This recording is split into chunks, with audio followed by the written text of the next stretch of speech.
How many hours do you spend on a screen per day? It may be more than you think. This doesn't mean it's always a bad thing. This includes computers, tablets, cell phones, and TV. In recent years, it has come to the attention of many that we as a society spend a lot of time on screens during the day. This is a potential problem that can affect our mental health and sleep.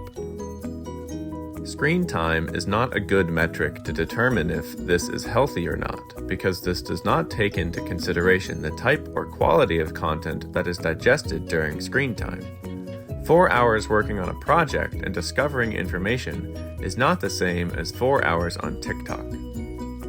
Active use includes contributing to online posts, comments, sharing information, or seeking out new information.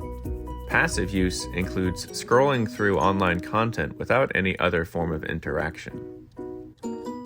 Screen time before bed inhibits sleep and can lead to problems sleeping. Teenagers need a good amount of sleep for proper development and growth. The American Academy of Pediatrics recommends all screens be turned off at least 30 minutes before bedtime. Yet 70% of teens and 61% of parents report checking their device within 30 minutes of bedtime.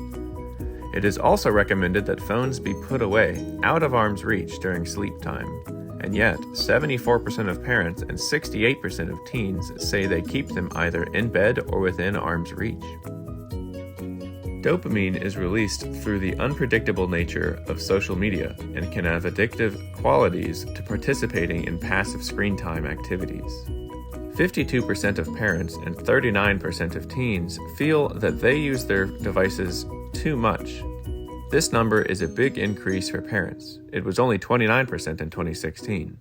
And a big decrease for teens. It was 61% in 2016. 45% of parents and 39% of teens feel addicted to their phones.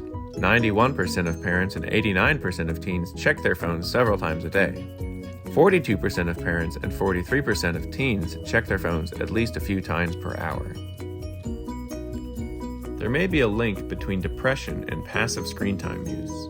There is a definite negative impact from passive screen time, but active screen time can help harbor further learning and connect with others.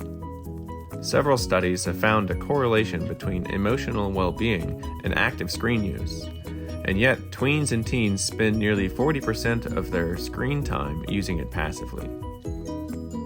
Overall, screen time is not necessarily good or bad, and making it seem that way is too simplified. It is important to be cognizant of how much, how long before bed, and whether you are participating in passive or active use of screen time.